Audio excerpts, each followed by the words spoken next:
Lo primero es hacer el disco maestro o máster. Este disco está hecho de aluminio y será el núcleo del máster. Al principio, la superficie tiene una textura granulosa, pero se lija y se pule para dejarla lisa. Se colocan los discos de aluminio sobre una cinta transportadora y se llevan hacia un aparato que les aplicará una capa de laca.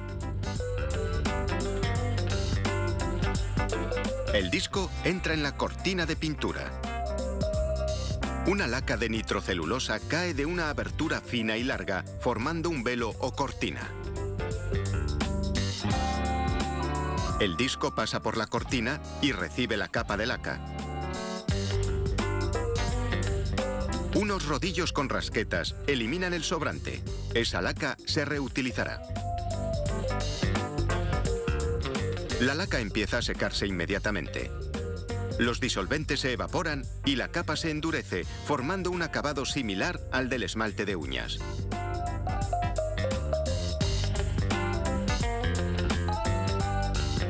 En esta zona de inspección, los operarios examinan todos los discos lacados en busca de golpes, polvo o agujeros. No se toleran ni la más mínima imperfección. Por eso el índice de rechazo es alto, sobre el 50%. Los discos rechazados se reciclan. Los másters buenos se cantean con un borde de plástico. Eso impedirá que se rocen cuando se apilen y se dañe el acabado. A continuación, se coloca el disco sobre una perforadora hidráulica que hace un agujero en el centro. Después se coloca sobre un mandril. Un brazo robótico desliza un anillo de plástico por el mandril, depositándolo alrededor del agujero central del disco. Al igual que el borde de plástico, el anillo también sirve para separar los discos. Los másters ya están preparados para viajar al estudio.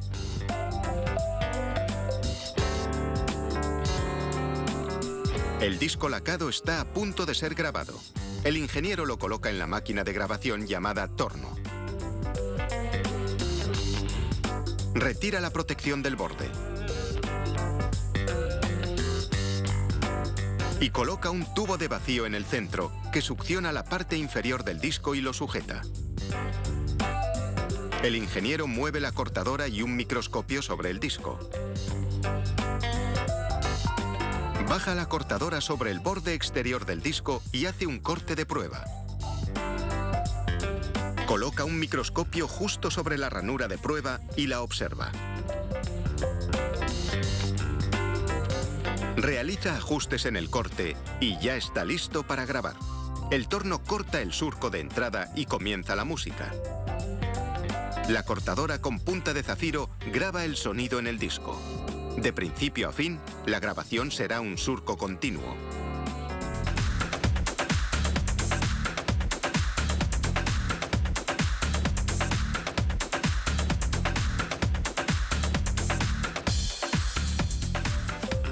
Un ordenador controla el corte y ajusta el espacio entre los surcos si es necesario. Una pequeña aspiradora se lleva los residuos a medida que la cortadora hace los surcos. Algunas personas creen que el vinilo produce un sonido más cálido y tiene más profundidad que las grabaciones digitales. Crear un disco analógico puede ser un reto. Para producir los bajos, la cortadora tiene que hacer surcos grandes y amplios que ocupan mucho espacio. Y aunque los surcos pueden tocarse, no pueden cruzarse. Al final de la grabación, la cortadora se levanta y el disco maestro ya está listo para la inspección. Si es aceptable, el ingeniero coloca una plataforma estabilizadora sobre él y graba un número de serie único sobre el lacado. Pronto, este disco maestro dejará huella.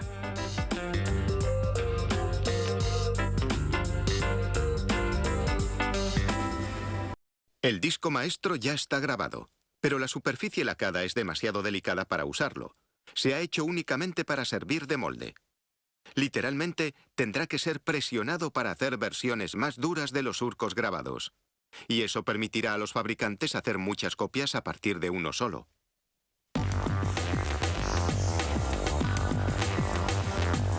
En el siguiente paso, se lava el disco lacado con agua y jabón.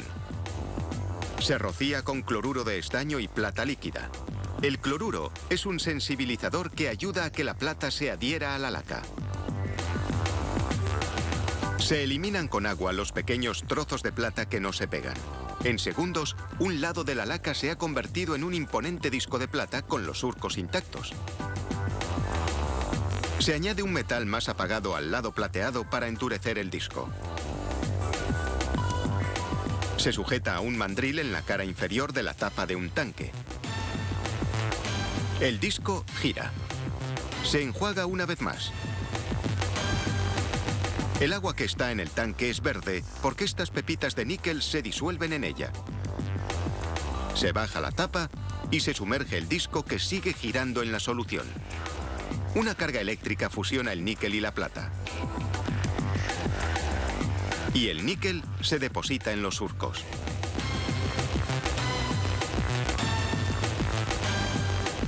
Ahora se retira del tanque y se separa la capa de metal del disco lacado original. Este disco de metal es un estampador que se usará para hacer discos de vinilo. Y el disco lacado se desecha.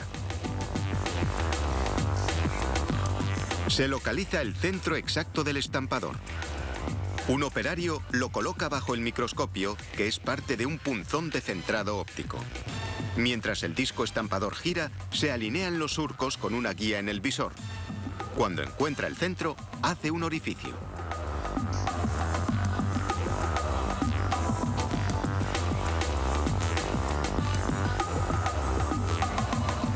El disco estampador se coloca en otra máquina para retocarlo.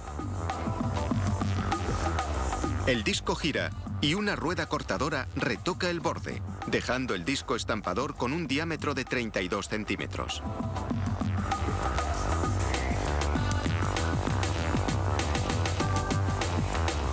Después se preparan las etiquetas.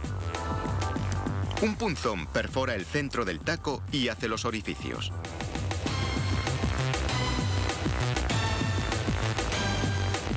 A continuación se colocan las etiquetas en una mini prensa y se suben a otra cortadora que las redondea.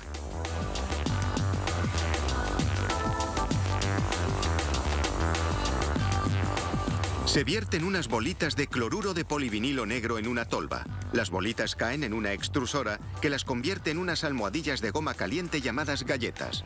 Unos elevadores encima y debajo empujan las etiquetas hacia cada cara de la galleta. Unos dispositivos de succión las sujetan mientras un carril mueve la galleta hacia adelante.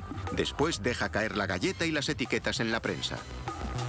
Dos estampadores montados en la prensa aplican 100 toneladas de presión.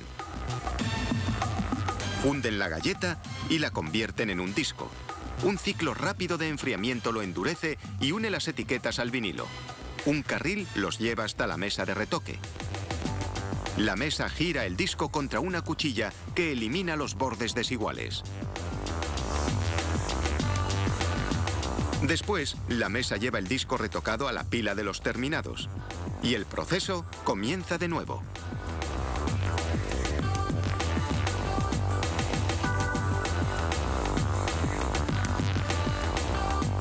Es una producción musical perfectamente coreografiada. Cuando un disco sale de la prensa, otro ocupa su lugar.